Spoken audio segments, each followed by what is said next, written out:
네, 오토데스크 레빗 2015 강의 패밀리 두 번째 강의를 하도록 하겠습니다. 원래 이제 책 내용대로 제가 한다고 해서 하는데요. 첫 번째 이제 문에 대한 거는 이제 어떻게 보면 대충 감잡기는 조금 어려울 겁니다. 일단 했고요. 책 내용에는 두 번째는 원래 이제 기둥이라는 게 있는데, 그래 이제 기둥이 그다지 그렇게 아직은 이제 뭐 특별히 쓸모가 있는 것도 아니고 좀 애매해요. 그리고 뭐 어떤 이거 장식용 기둥 이걸 만드는 건데, 그거는 뭐 나중에 만들어도 될 것 같고, 제가 이제 기둥은 기본적으로 이제 레빗에 기본적으로 들어가 있는 패밀리들이 있으니까 그걸 활용해도 될 것 같으니까, 활용한다기보다는 이제 그다지 이렇게 많이 쓰이지를 않았어요. 그래서 제가 이제 일단 내용을 뺐고요. 그래서 이제 그냥 바로 세 번째로 넘어가가지고 이번에 이제 가구 부분인데, 책상을 패밀리, 그러니까 책상 패밀리를 만드는 이제 그걸 한번 해보려고 합니다. 이제 패밀리의 이제 내용이 보시면 패밀리 이제 열기를 보면은 책상이 어디 갔냐? 여기에는 없네요. 이게 이제 가구에 들어 있을 겁니다. 좌석 테이블, 아마 책상 사무실 이렇게 보면은 썸네일로 한번 이렇게 보면 이제 이런 종류 여러 가지 이제 책상들이 있어요. 보통은 이제 이런 걸 많이 활용하는데, 솔직히 이제 이거 가지고는 부족하죠. 그리고 책상이나 가구, 특히 가구, 가전제품 뭐 이런 것들은 종류나 디자인이 워낙 많지 않습니까? 그러니까 어쨌든 이제 그냥 어떤 샘플링을 하기 위해서는 그 정도면 되겠지만은, 이제 좀 자세한 걸 하려면은 이런 가구들은 자기가 직접 만드는 수밖에는 없어요. 그래서 이제 책상을 한번 만들어 보도록 하겠습니다. 자, 새로 작성을 누르면은 여러 가지 이제 템플릿이 지금 나옵니다. 이 템플릿 중에 자, 미터법이고 가구가 있어요. 가구. 그러니까 가구 시스템이 있고 가구가 있는데, 이 가구를 이제 열기를 합니다. 그러면 이제 템플릿이 이렇게 이제 패밀리 작성 패밀릿이 이렇게 나옵니다.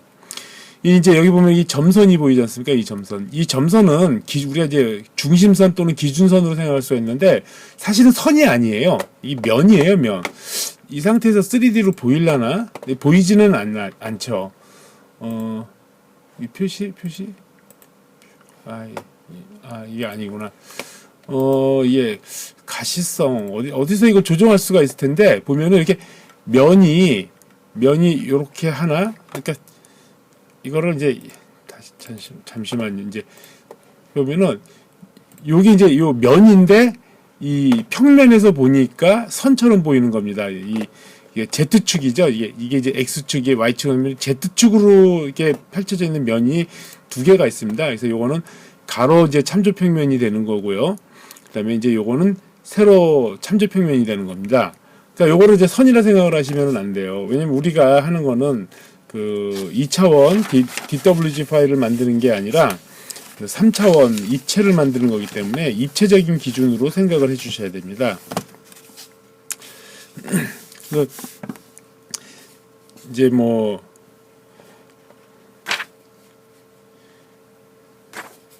이게 이제 어떻게 이제 면을 잡을 것이냐, 위치를 어떻게 잡을 것이냐. 그러니까 이제 이 X평면이라 해야 돼. 이 가로 이 기준평면, 세로 기준평면의 위치에 어디에 되냐. 이게 이제 중심점이 되겠죠, 아무래도. 일단은 이제 책상 하판을 만들어야 되는데요. 일단 이 기본적으로 작성해 가셔가지고 여기 참조평면 요거를 선택을 해줍니다. 예, 참조평면을 만들어줍니다. 요거는 이제 뭐냐면은 기본적인 요 평면들, 이게 이제 참조평면이라 말씀드렸잖아요. 기준평면이라고 그랬죠, 이게.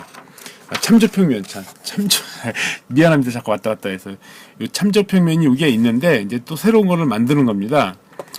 그리 패널에 보면 이제 선을 그리는 게 있고, 선을 선택하는 게 있습니다.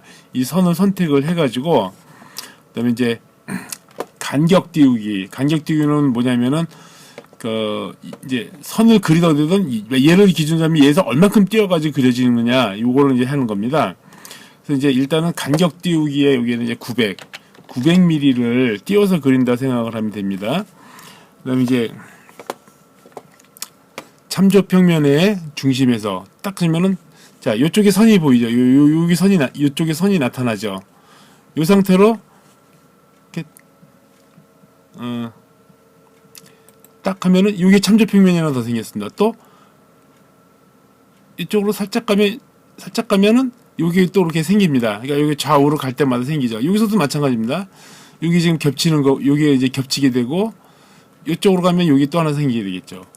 이제 또 위아래도 이제 위에 이렇게 위쪽으로 생기게 하나. 이 커서 이렇게 움직이면은 나타났다 사라졌다 그래요. 지금 이제 겹치면은 여기 보면은 선이 막 이상하게 변하잖아요.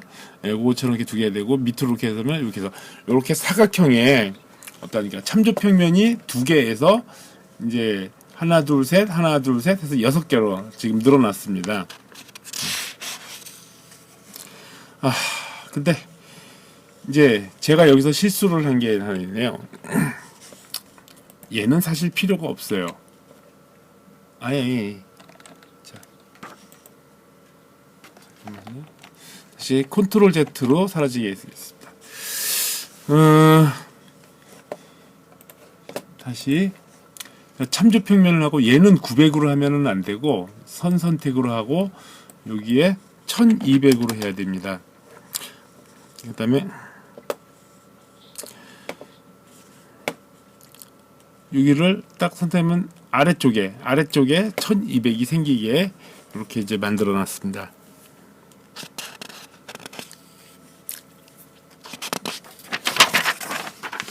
이 명칭은 이 커서를 갖다 대면은 이게 명칭이 나오죠. 참조평면 중심, 앞뒤 이렇게 나와 있고 또 여기 되면은 중심 왼쪽 오른쪽 이렇게 나오죠. 예, 얘는 딱 하면은 또 참조평면이라고 그냥 참조평면 참조라고만 나옵니다. 자, 아까 이제 1200을 밑으로 내렸잖아요. 그리고 이제 또 다시 900을 쓰고 그다음에 요 참조평면 중심 앞뒤 요 이름이 참조평면 가로 열고 참조평면 중심 가로 열고 앞뒤 가로 닫고 이렇게 되어 있습니다. 요 아래쪽에다가 그러니까 여기는 300이 차이가 나겠죠. 900, 1200 이렇게 나오게 만들어 놓은 겁니다. 그다음에 이제 이 측정 요거는 이제 정렬 치수예요. 정렬 치수로 선택을 한 다음에 자, 딱 찍고 이렇게 딱 찍어서 자, 900이라는 900 숫자가 나오고 또 쭉 찍어 가지고 1800이 나옵니다. 그리고 얘랑 1200이 나오고 얘랑 300이 나오게 찍었습니다. ESC를 한번 눌러주고 두 번 눌러줍니다. 그 다음에 요거 눌러주면은 이게 지금 이제 900이 됐는데 요 EQ 그래서 지금 여기 가려져서 안 보였죠? 요거를 이제 조금 옮겨볼까요? 옮겨놓고 요 EQ 요거를 하면 900이지만 요걸 해주면은 같은 그러니까 뭐냐면은 이 두 개의 간격이 항상 동일한 숫자로 나눠져 있도록 조정을 하는 이렇게 만들어 놓는 거죠.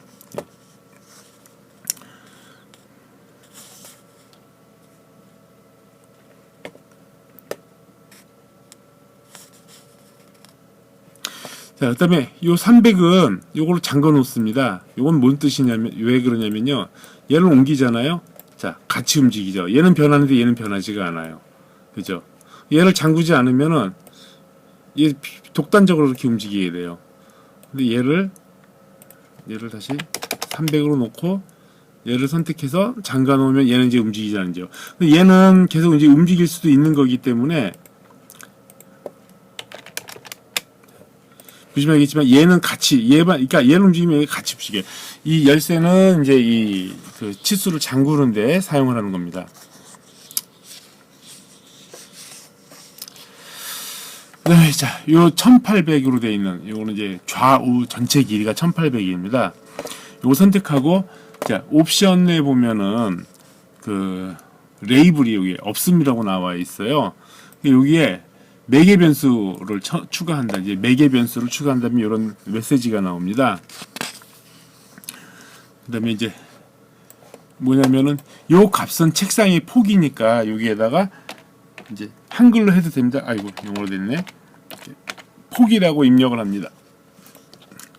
그러면 그 다음에 확인을 누릅니다. 자, 그 폭은 이퀄 1800이라고 나오잖아요. 그건 이제 뭐냐면은 나중에 어떤 그 입력을 해서 내가 이게 크기를 조정해 줘야 될 때 이 크기 전체 폭을 얼마로 할 것이냐에 따라서 이게 자동으로 조정이 됩니다. 이 매개 변수가 이런 데서 이제 사용이 되는 겁니다. 그러니까 이제부터 이제 매개 그 내용이 포함이 되는 거죠.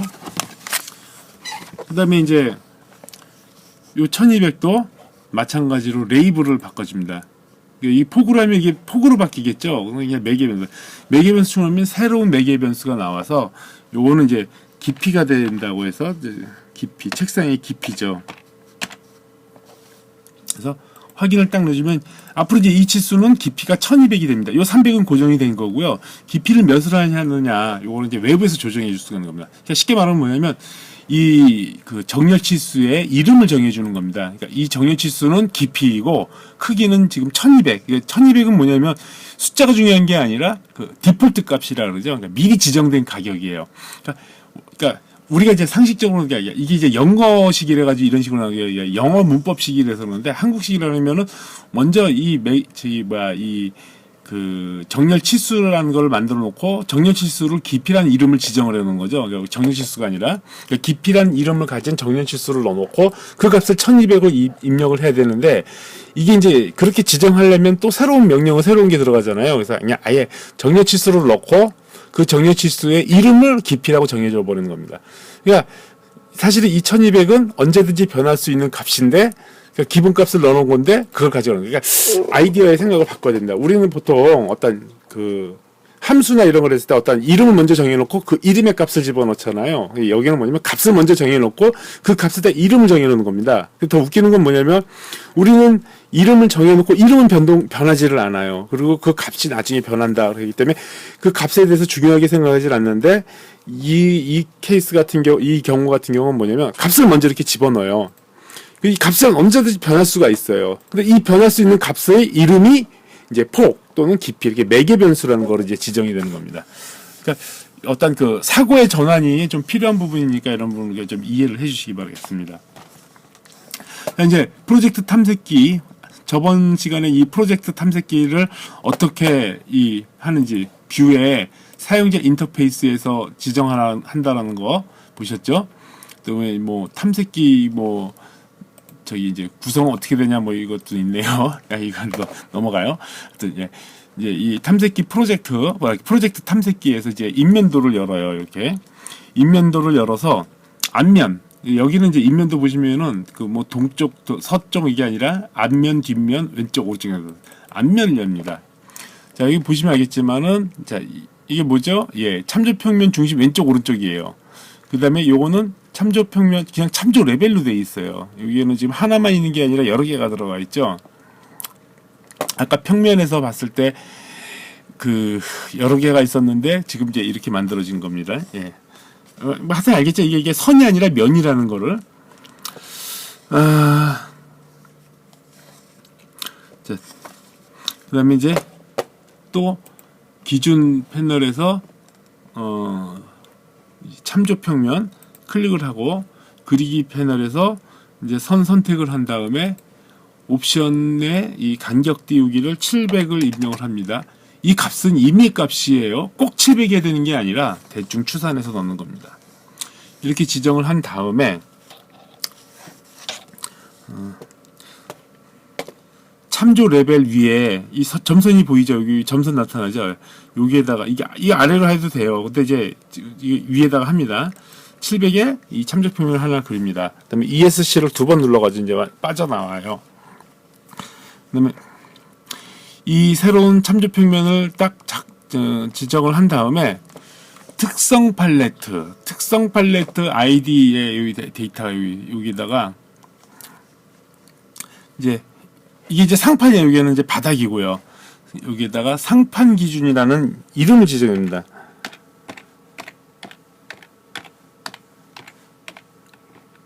상판 기준. 자, 이거는 이제 뭐냐면은 작성에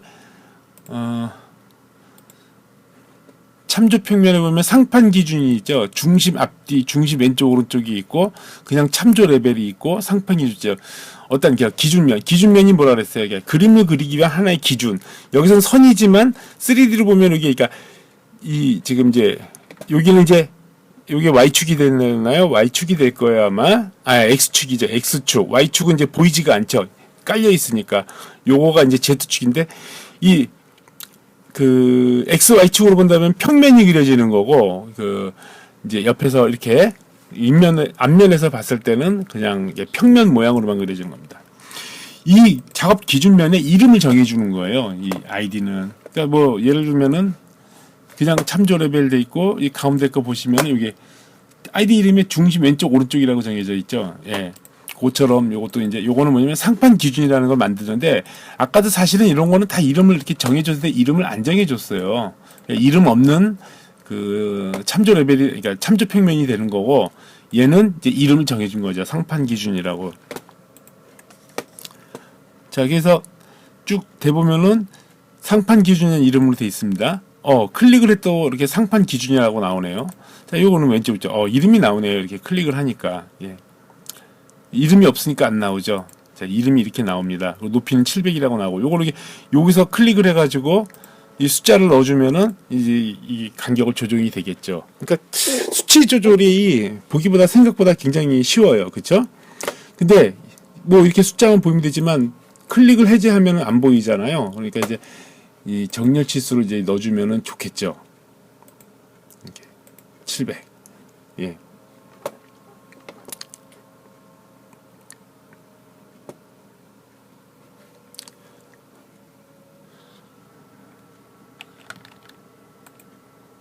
잠깐만요.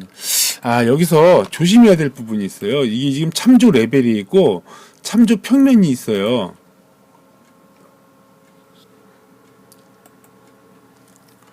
요게 지금 이제 참조 레벨로 지금 자꾸 선택이 되는데 이 상태에서 탭 키를 눌러주면은 이제 참조 평면으로 나오죠. 여기 이름이. 이건 아이디 데이터가 없고 이 참조 평면이 여러 개가 있어요. 참조 레벨하고 참조 평면하고 지금 두 가지가 있어요. 자, 이게 탭 키를 누르면 이게 선택이 바뀝니다. 지금 이렇게 누르면 참조 레벨이 되는데 이 상태에서 여기 참조 레벨 이게 켜져 있는 상태에서 탭 키를 누르면은 이제 요 점선이 선택이 되잖아요. 요거는 이제 참조 평면이 됩니다. 이게 그 참조 레벨하고 참조 평면의 차이가 뭐냐 그러면 레벨은 말 그대로 레벨이에요.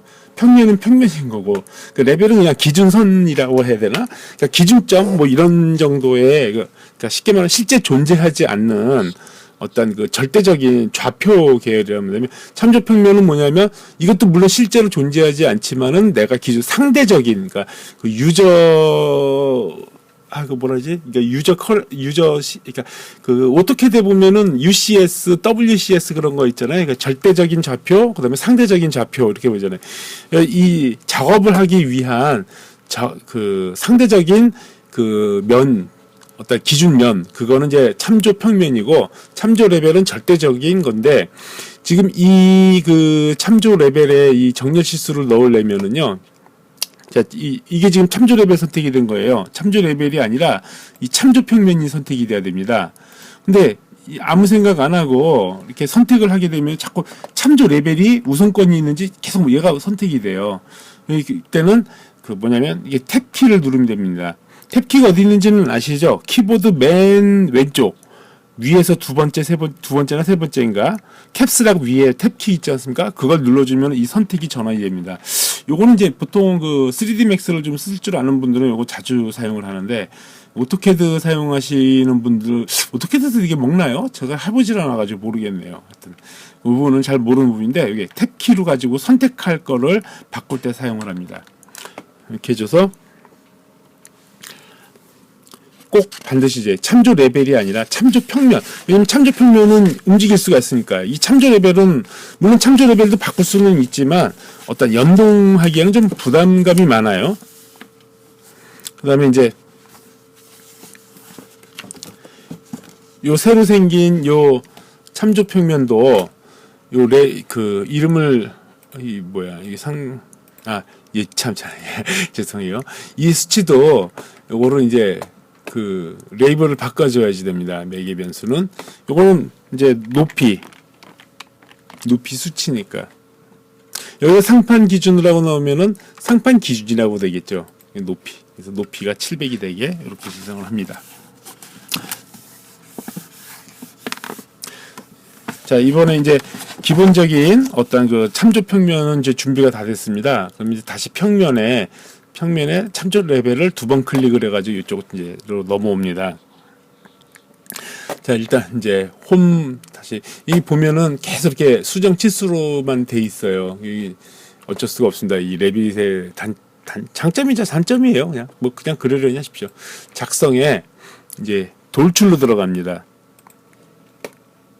그다음에 직사각형. 뭔지는 요거는 다 설명을 드렸죠. 요거는 선을 그릴 때, 요거는 직사각형을 그릴 때. 그다음에 깊이 값을 700을 줍니다. 왜 700일까요? 아까 높이가 700이었잖아요. 그 높이만큼 하기 위해서 이렇게 700을 줍니다. 그리고 나서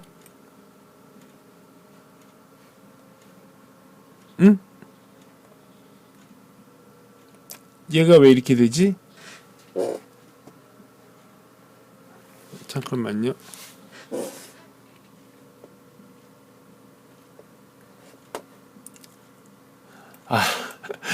간격 띄우기를 700을 해줬어요. 미안합니다. 간격 띄우기가 아니라 깊이를 예, 그래서 이렇게 적당히 미치겠네요. 예, 적당히 직사각형을 2개 찍어줍니다. 이 간격 띄우기를 하면은 내가 점 찍은 거에서 700은 무조건 떨어지게 돼 있어요. 이렇게 돼 있습니다. 자, 그 다음에 이렇게 이제 스케치가 했어요. 예.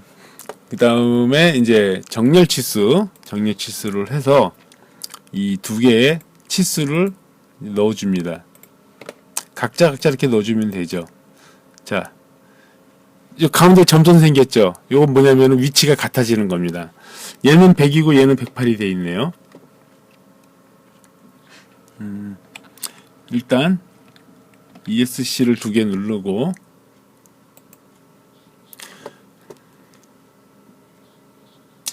그 다음 레이블 여기 또 매개 변수 추가를 넣습니다. 여기에는 이제 하판 두께, 하판 아래쪽 판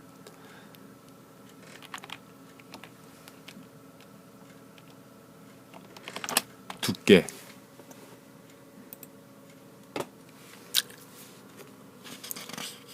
하판 두께가 맞나요? 하여튼 하판 두께라고 칩니다. 자, 아이고. 자, 얘는 합판 두께 100인데 얘는 안 되죠. 얘는 어떻게 할까요? 얘도 선택을 하고 또 이제 똑같이 해서 합판 두께를 있는데 또 쓸 필요가 없잖아요. 합판 두께. 근데 이거 보니까 치수가 이게 바뀌었네요. 왜 그럴까요? 이 레이블에 합판 두께 100으로 잡혀 있었으니까. 근데 이게 다른 두께를 하려면은 이 두께 이름을 바꾸면 되겠죠. 여기 뭐 이름을 바꾸든지 아니면은 뭐 새로운 거를 추가를 한다든지 하면 되겠죠. 근데 어차피 두 개가 똑같이 움직이기 때문에 저는 건드리지를 않았습니다. 그 다음에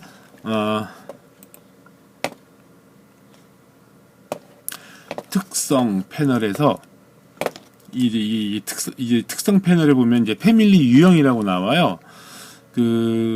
이게 여기에 이제 요걸 하거나 뭐 유형 편집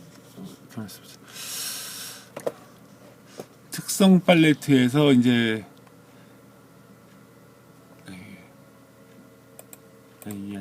여기에서 이제 그냥 이걸 누르면은 이렇게 패밀리 유형이 뜹니다. 유형이 요거를 눌러도 되고 여기에 이제 이 선택을 해주면은요. 선택을 해주는 건가? 그냥 원래는 이 유형 편집을 눌러도 되는데 지금은 그게 안 되네요. 그냥 얘를 눌러줘서 이렇게 딱 띄우면은요.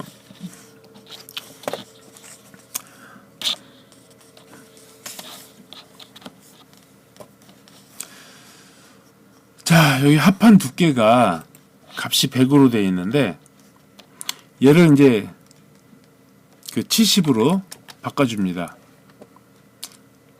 그 다음에 잠그기를 눌러줘요. 이건 뭐냐면 합판 두께는 이제 바뀌진 않아요. 무조건 그러니까 변동 없이 무조건 합판 두께로 지정되는 건 70으로 지정이 된다는 겁니다. 저기 확인을 하면은 합판 두께는 무조건 70이 돼 버렸어요. 이 두께 값은 이제 완전 고정이 된 거죠. 보면 이 잠긴 것처럼 자 이렇게 자물쇠가 생기잖아요. 완전히 고정이 돼 버린 거예요. 그러니까 뭐냐면 이 합판 두께로 이제 지정된 거는 한꺼번에 다 잠궈져 버리는 거예요. 그러니까 하나는 잠그고 하나는 안 잠글 수도 있어요. 근데 이제 이게 두 개인 경우에는 뭐 둘 다 이렇게 잠금으로 가도 되지만 이게 한 막 3, 40개 되는 어떤 좀 큰 구조물이다 그러면은 그 일일이 다 잠글려면 힘들잖아요. 이럴 때는 매개 변수를 똑같이 줬다 그러면은 그 상태에서 이제 유형 편집에 대해서 여기서 잠가 버리면 전체가 다 잠겨 버리는 겁니다. 이 풀어 버리면은 전체가 다 풀어 버리는 게 돼 보는 거죠. 자, 풀렸죠? 얘도 보면 풀렸죠. 일일이 안 해도 되는 고 이제 어떻게 보면 편리함을 주는 그런 거죠. 예. 확인을 했습니다. 자, 이제 수정으로 가면은 정렬이 아니라 얘는 정렬, 얘가 정렬이고 얘는 정렬 치수고요. 얘는 이 치수를 매기는 거고 얘는 정렬 이제 누릅니다. 자, 얘를 이렇게 정렬을 시켜. 같이 따라가잖아요. 고정이 돼 있으니까요. 그다음에 정렬을 시켰으면 잠궈야 되겠죠. 또 얘도 잠궈야 되겠죠. 이렇게. 그다음에 얘 이렇게 놓고 얘도 잠가주고 이거 아니 이렇게 잠가주고 얘는 여기가 아니라 여기입니다. 이렇게 잠가주고 이래 이제 요런 테이블 만들 때 요런 모양입니다. 자, 완성이 됐으면은 일단 3D 뷰를 볼까요?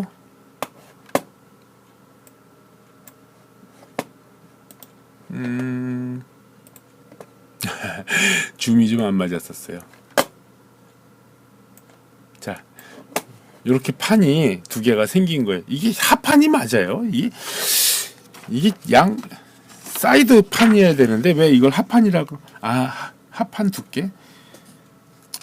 하판 두께? 그렇게 하시죠.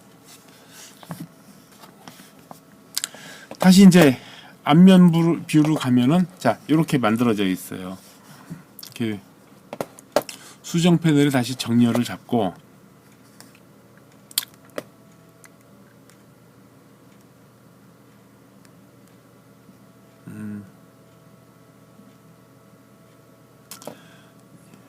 자 잡고 정렬.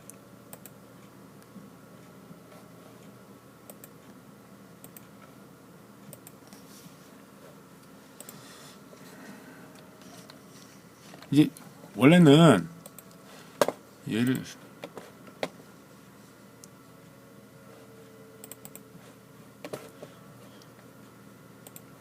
이 참조 레벨인데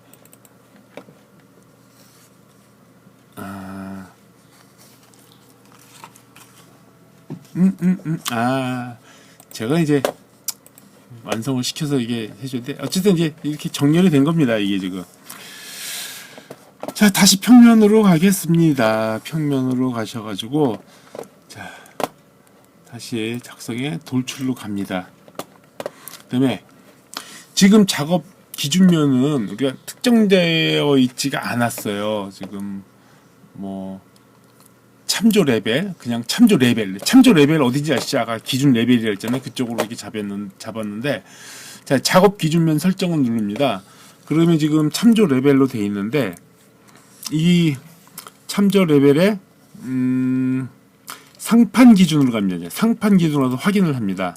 자, 그림은 똑같은데 내가 그림 그리는 게 기존에는 그 인면에서 본다 그러면은 요 참조 레벨에서 그런데 여기서 여기로 올라간 거예요. 그러니까 지금까지는 여기에서 작업을 했어요. 아까 제가 좀 전에 요거 그 저기 뭐야 저거 편집을 했을 때 뭐 편집이었지? 그 돌출 편 아니 그 뭐지? 하여튼 그 라인 기본적인 거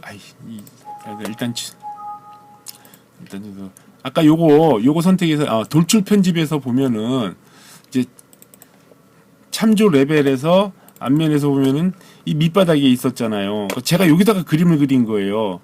그리고 나서 이제 돌출을 시키니까 이게 쭉 올라왔잖아요.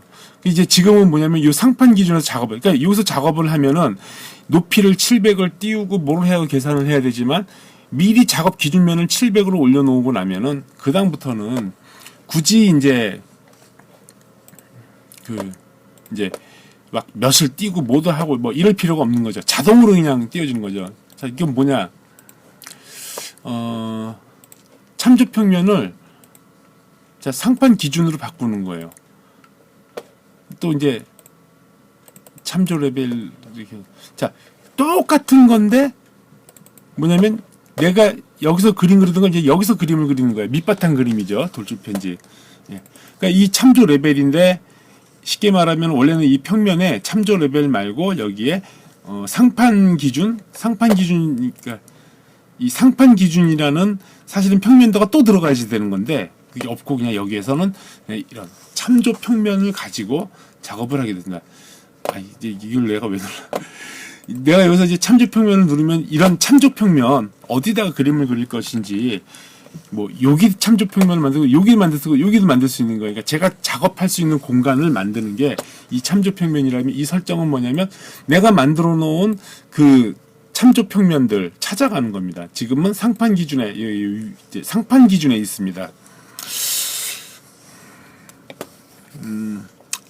자, 이제 그리기 패널에서 이제 돌출을 하고 돌출해서 이제 이 직사각형을 한 다음에 자, 특성 팔레트에 돌출 시작 끝이 있는데 돌출 시작은 0이라면은 뭐냐면 아까 얘기했던 그 상판 기준 참조 평면에서 이제 돌출 끝은 마이너스 500으로 합니다. 이건 뭐냐면 500일 밑으로 내려간다는 뜻이에요.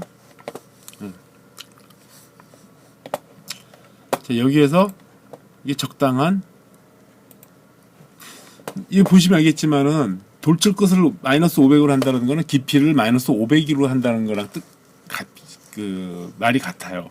그러니까 깊이를 마이너스 500으로 해놓고 돌출 시작을 마이너스 500으로 했으면 돌출 끝이 마이너스 1000이 되겠죠. 예. 그러니까 요거하고의 값 차이가 여기에 들어가는 겁니다. 자, 이렇게 그렸습니다. 그다음에 정렬 치수 역시 필요하기 때문에 정렬 치수를 하고 이제 수평 스케치선 사이에 딱 띄워줍니다. 그래서 280이 지금 나와 있습니다. 일단 명령 값을 이제 이렇게 바꿔주고 난 다음에 자, 얘를 잡고 합한 두께 70으로 바꿔줍니다.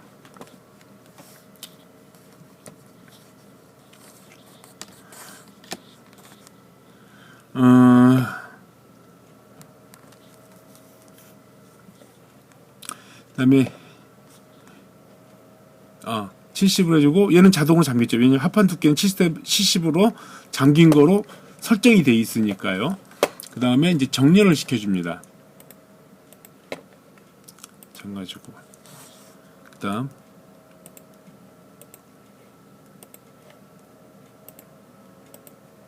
자, 이게 이제 뭐냐면은 여기는 합판이라고 돼 있는데 이제 여기서 말하는 합판은 재료가 합판이다 이거죠.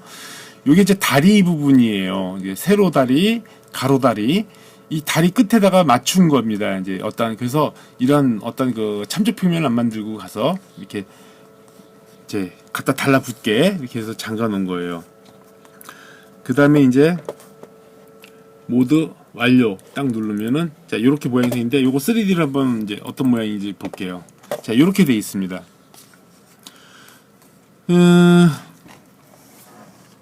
이 값에서 제가 중간에 하나 빼먹은 게 있었는데 이제 자, 돌출 끝값이 마이너스 500이 이게 지금 마이너스 500이 내려왔어요. 근데 보통 책상은 이 윗부분도 뚫려져 있어요. 돌출 시작을 마이너스 200으로 바꿔버리겠습니다. 자, 이거는 이제 다리가 아니라 바가 된 거죠. 가로 바가. 그래서 이런 모양이 만들어졌어요. 제가 아까 이제 요거를 했어야 되는데 이 값을 빼먹었어요. 예.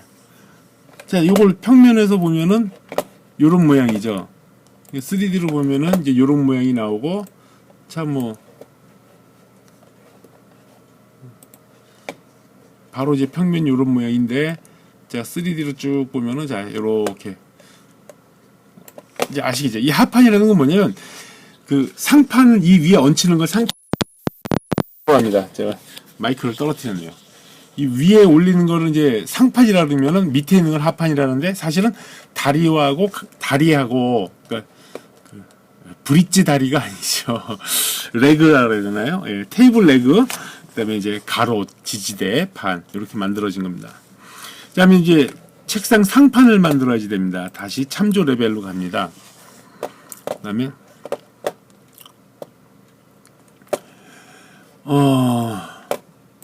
설정. 프로젝트도 저장하라고 나오네요.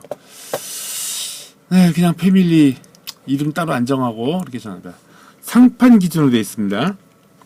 이 상판 기준으로 되는지 확인을 해줘야 돼. 그러니까 내가 어디서 편집을 하는가, 어디서 돌출 편집을 하는지 이거 설정을 하면 이 참조 평면에서 해줘야 됩니다. 이 모델링이 그 3D Max에 비하면 좀 귀찮을 수는 있는데, 오토캐드나 이런 거에 비한다면은 어떤 참조 평면을 정해주는 게 이게 굉장히 편한 거죠. 그러니까 편하다기보다는 이제 그 깔끔한 거죠. 쉽게 말하면 깔끔하게. 예. 자, 이제 다시 이제 돌출을 선택을 합니다. 돌출 시작 값은 0이고 돌출 끝을 마이너스 15로 합니다.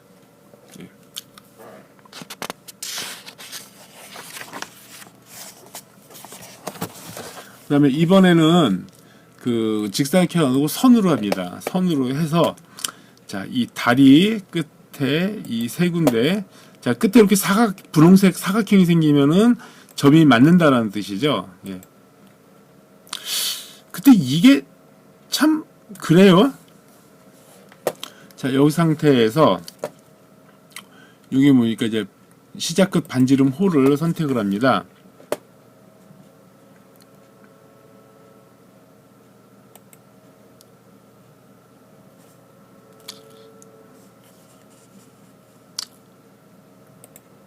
아이고, 네. 자, 이렇게 선택을 했는데 여기서 이제 애매한 게 뭐냐면, 얘도 이게 정렬해 줘야 되는 게 아닌가 이런 생각이 들죠. 예, 그거는 이제 좀 이제 나중에 해서 있고, 지금 저는 순서를 이렇게 그렸지만은 이제 원래 책에는 여기가 1, 2, 3, 4, 그 다음에 호로 이렇게 그리게 돼 있어요. 근데 이제 제가 그냥 임의로 이렇게 했습니다. 이 호의 값을 반지름을 1400이 되게 하래요. 예, 이렇게 꺾어지는 거죠. 그 다음에 얘는 반지름이, 다시 그릴게요. 죄송합니다. 자, 지우고 요거 이제 지우는 게 됩니다. 호를 선택을 한 다음에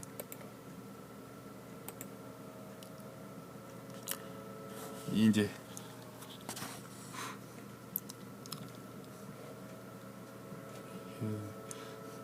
대충 이렇게 일단 그리고,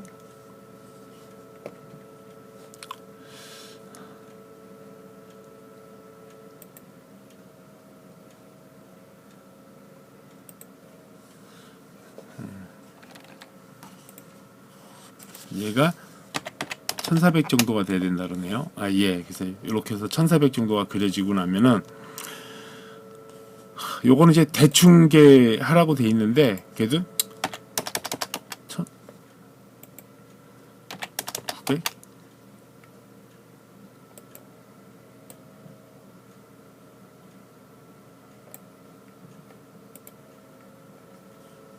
뭐가 안 맞네? 한 700 정도 나오면 이게 자연스럽게 꺾어지네요. 뭐 이렇게. 이것도 원래 이제 숫자가 있어야 되는데, 일단은 이 상태에서 OK를 누르고 3D 뷰로 보면은 좀 뭐가 안 맞아요. 그죠? 근데 일단은 완성이 됐나요? 근데 뭔가 이상하죠. 예. 근데 어쨌든 이렇게 만들어졌어요. 이게 자 여기서 뭐가 잘못됐는지 설명을 드릴게요. 얘가 지금 이게 두꺼우니까 좀 안 좋아요. 요거 눌러가지고 이제 간단하게 해줄게요. 겹쳤잖아요. 그쵸? 그럼 뭐가 잘못되겠어요? 이게 돌출 끝이 마이너스 15가 아니라 그냥 15가 돼야지 되겠죠? 예. 그래야지 위에 얹히잖아요. 근데 어떻게 보면은 아까 이제 이 마이너스 15로 돼 있는 거는 아마도 제가 잘못 알아요. 마이너스 15가 아니라 15가 맞아요. 예, 이렇게 이제 얹히게 되죠. 예, 지금 이게 맞는 것 같고, 그 다음에 돌출 편집에 들어가서 어디 보자. 얘는 이 정렬이 돼야지 돼요. 그죠? 그래야 이 선이 움직일 때 사이즈가 옮겨질 때 이 상판도 이게 크기가 바뀔 거 아니에요. 그죠? 얘 한번 정렬해 볼까요? 정렬이 안 돼요. 왜? 정렬할 수가 없는 거기 때문에 그냥 오케이 했습니다. 예. 자, 일단 3D로 넘어가서 3D 뷰로 넘어가서 책상이 됐는데, 자, 이제 사실적으로 보이게 했더니 그냥 회색으로만 돼 있습니다. 왜? 아무것도 지정이 안 돼 있으니까요. 자, 이제 재료를 한번 이제 지정을 한번 해보겠습니다. 재료는 이 상판을 클릭을 하고, 자, 이제 특성 팔레트, 이 특성 팔레트에서 재료 및 마감 재료라고 돼 있어요. 이게 재료의 카테고리별로 돼 있지 않았습니까? 요 카테고리 누르면 이게, 그러니까 원래는 이제 요거 누르면은 재료가 여러 종류가 나타나야 되는데 재료 종류가 없잖아요. 자, 이 카테고리별 여기를 딱 누르면은 옆에 요 점선이 나요. 요거를 딱 눌러버리면은요, 이제 새로운 창이 뜹니다. 이렇게. 자, 이게 이제 재료 탐색기. 갑자기 욕 나온 것처럼 돼버렸네요. 예. 재료 탐색기라는 이제 재료 창이 나옵니다. 여기에는 기본적으로 기본 광원, 벽, 지붕 뭐 값이 없어요. 다 회색이에요. 이게 지금. 이제 일단 여기다 이제 유리를 넣어야지 돼요. 유리 선택을 해요. 그 다음에 선택을 눌러줍니다. 자, 그럼 유리 모양이 들어갔죠. 선택하면은 이제 푸르스름색, 안 하면은 약간 그 그린색의 유리가 선택이 됐습니다.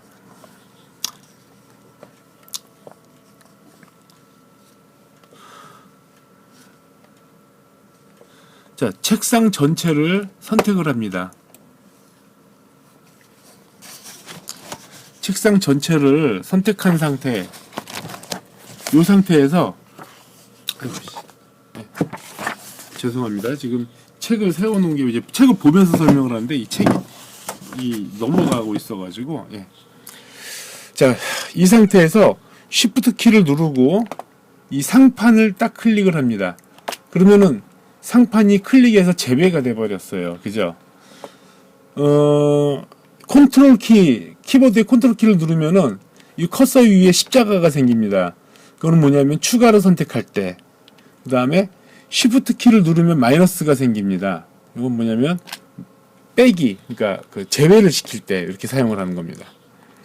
자, 똑같이 이제 재료를 선택을 하고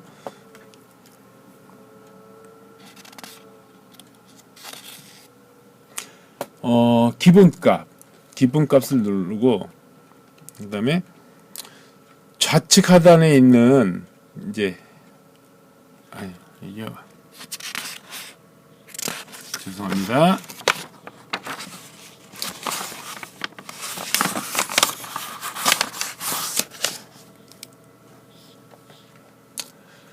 어디 보자. 그냥 이 좌측 하단이 아니라 원래는 이제 요건가? 이 아니구나. 하여튼 기본값을 선택을 하고 기본값에 이제 편집 복제 뭐 이런데 이제 복제를 누릅니다. 그럼 기본값이라는 새로운 게 생겼습니다. 여기에 이름을 이제 바꿔주는 겁니다. 이거를 목재라고 이제 이름을 바꿔주겠습니다. 목재를 바꿔줬습니다. 그 다음에 이제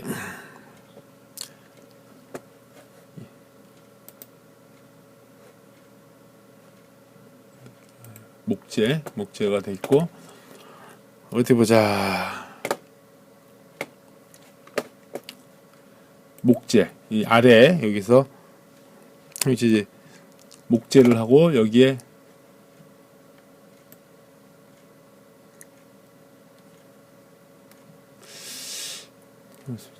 이렇게 패널이라는 게 있다고 그러는데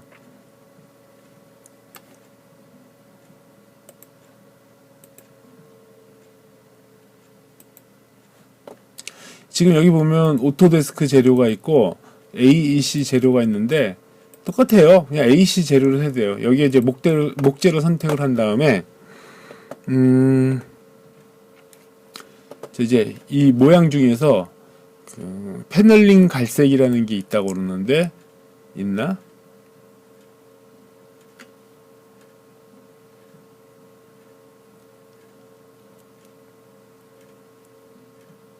그런 거 없어요. 이 강의가 어떻게 되는지 모르겠지만 오토데스크 재료에 있나? 한번 해보자. 목재 패널링이라는 게 있다 그러는데 어디 보자. 있냐?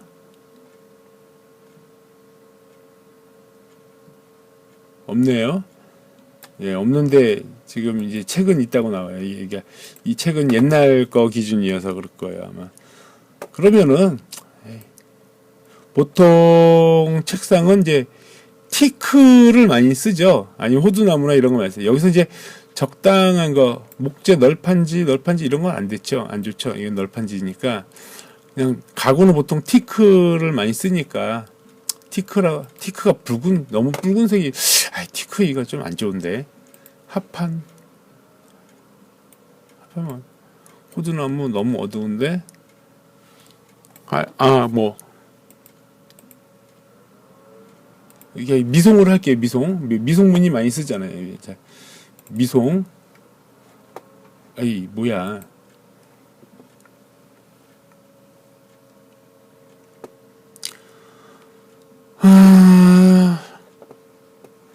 목재를 놓고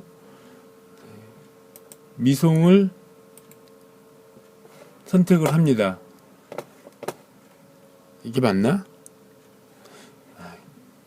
제가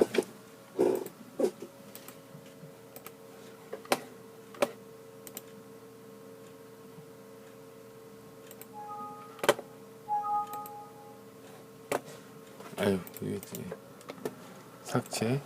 원래는 이 목재를 가지고 여기에 이제 이게 들어가야 되는데 지금 이게 저도 이제 좀 헷갈려요. 헷갈리는 게 뭐냐면 얘를 그냥 두 번 클릭을 하면은 여기 이렇게 이 프로젝트 재료에 미송이 들어와요. 이 미송을 그대로 쓰면은 될 것 같아요. 그냥 적용하고 확인을 누릅니다. 자, 보시면은 이 목재는 다 미송으로 지금 설정이 됐어요. 이렇게 그림이 보여졌죠. 일단은 이제 책상. 그러니까 사실은 이제 좀 더 깊이 들어가서만 해야 되는데 기본적인 모델링만 지금 했어요. 책의 내용도 그렇고 이거 이상 제가 더 하면 아마 받아들이시기 어려울 것 같아요. 예, 죄송합니다. 자, 이 미송에 보시면은 아이디는 미송, 설명은 더글라스 전나무, 클래스는 목재 이렇게 돼요. 보시면 알겠지만은 여기에 설명 일단은 아이디의 이름이 미송인데 뭐 주석, 키워드가 돼 있고 제품 정보 나와 제조업체, 뭐 무슨 목재, 뭐 모형, 비용, URL. 이거는 뭐냐면은 이거를 실제로 생산하고 판매하는 업체 URL 그러니까 인터넷 주소를 열역할 수가 이렇게 넣을 수가 있겠죠. 레빗에서 주석 정보 해가지고 뭐 키노트, 표식 이런 게 이제 입력할 수가 있고. 그러니까 이거는 그 책상에 대한 게 아니라 이 미송 나무에 대한 거가 나오는 겁니다. 그다음에 그래픽 해서는 이제 이건 뭐냐면 일반적인 그 도면이라는 데서 표현이 될 때 음영 처리가 어떻게 되는지, 그 렌더 모양 색상인지, 표면에 패턴이 있냐, 또는 우리가 절단된 이미지를 만들 때 그 패턴이 있는지, 색상은 어떻게 되는지 뭐 이런 걸 지정해 주는 거고, 이 모양은 뭐냐면은 자, 이거 이렇게 보면 실제 나무 모양이 어떻게 보이는가, 여기 보시면은 구 모양, 정미처 뭐 여러 가지가 추르륵 있어요. 우리는 이제 그 상판이, 그러니까 목재니까 벽체 모양이죠. 벽체 모양으로 볼 때는 어떤 모양으로 보이나. 그러니까 벽으로 이제 파티션이라는 걸 썼을 때 이런 모습이 될 수가 있는 거죠. 뭐 이렇게 여러 가지로 이제 뭐 평면으로 하면은 바닥에 그냥 평면으로 이제 보통 이제 정육면체를 많이 써요. 그래 실제 모양이 어떻게 되는지 알 수가 있고, 여기에 이제 정보는 가문비 나무의 일반 재료고, 키워드는 오토캐드 뭐 목재 맞춰서 쭉 이렇게 돼 있고, 그럼 이제 색상은 어떤, 그러니까 이건 뭐냐면 기본 색상이에요. 이거는 기본 색상이고, 그다음에 이 노이즈는 이제 뭐냐면, 그러니까 이미지가 어떻게 되는데, 이미지 방식이 노이즈 방식으로 돼 있는 거예요. 이게 이 노이즈가 아닌 그냥 색상 이미지가 바로 들어가 버릴 수도 있고, 뭐 여러 가지가 있는데, 이제 여기서는 이제 그냥 노이즈로 지금 돼 있어요. 노이즈로 해가지고 이렇게 들어간다고. 그다음에 이제 이 이미지는 이게 아니지. 이거는 뭐냐면 매트 이 라이브러리라 되어 있어가지고 여기에 이미지들이 기본적인 것들, 이거는 물론 내가 집어넣을 수도 있어요. 이게 이미지들이 있어요. 이 이미지들을 이제 들여와가지고 그걸 갖고 만든 겁니다. 그래서 뭐 노이즈도, 노이즈가 뭔지를 알죠? 이게 이 그림들이 섞이면서 막 이상한 자글자글자글한 거를 임의적으로 만드는 어떤 그 랜덤 함수에 의해서 만들어지는 거를 노이즈라 그러잖아요. 거기에 관련된 그 값들, 그다음에 뭐 하나 또 위치 뭐 이렇게, 요거는 이제 뭐냐면 이제 이 이미지와 관련돼 있는 그 되는 거고, 여기 뭐 이게 편집을 눌러도 마찬가지입니다. 이 부분이 이제 복잡해요. 왜냐면 이미지를 어떻게 적용하냐에 따라서 다 달라져 버려요. 예. 그래서 이제 뭐 이미지 페이드라는 건 뭐냐면 이미지가 이제 얼마나 짙게 나오냐, 얇게 나오느냐, 이제 그거를 표현해 주는 거죠. 근데 이제 기본값은 건드리질 않습니다. 이게 새로 만드는 게 아니기 때문에요.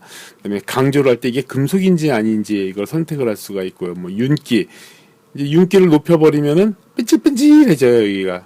여기 지금 안 나타나나요? 예. 근데 일반적인 그 이미지에서는 그게 이제 다 나타납니다. 선택. 이거는 이제 나중에 재질 설정하는 데서 이제 또 이제, 그러니까 한꺼번에 다 할 수는 없으니까요. 여기에 이제 또 이제 뭐 반사도는 얼마나 반사돼, 투명도, 잘라내기, 자기 조명이 되는지.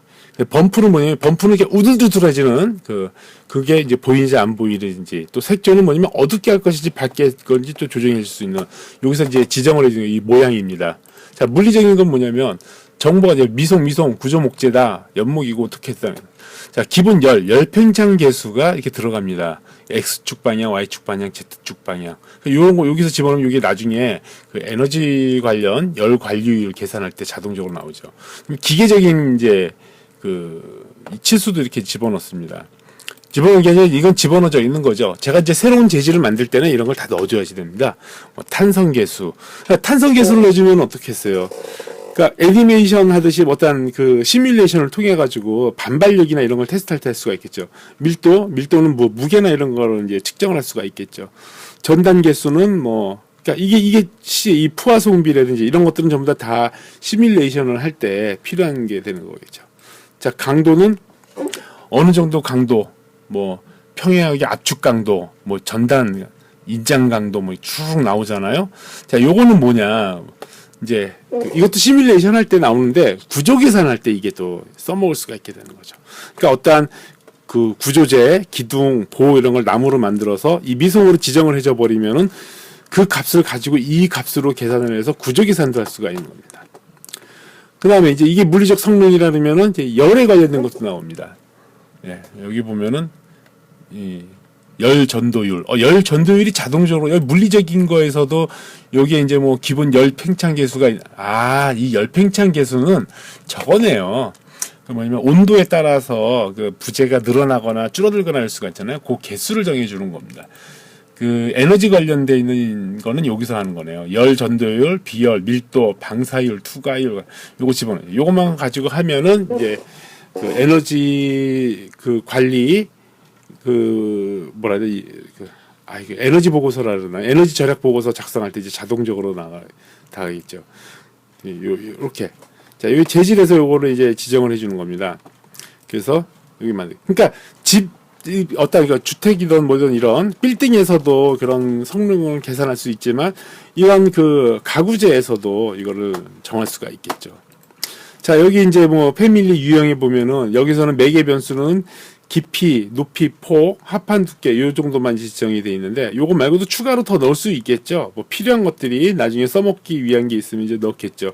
여기 보면은 패밀리 유형을 뭐 어떻게 할 것인지 그 다음에 뭐 매개 변수를 뭐 추가하냐, 수정하느냐, 그러니까 요거 이름을 바꾼다든지 뭐 이런 거 수정을 하느냐, 매개 변수 타입이든지 이런 걸 뭐 다 할 수가 있겠죠. 예.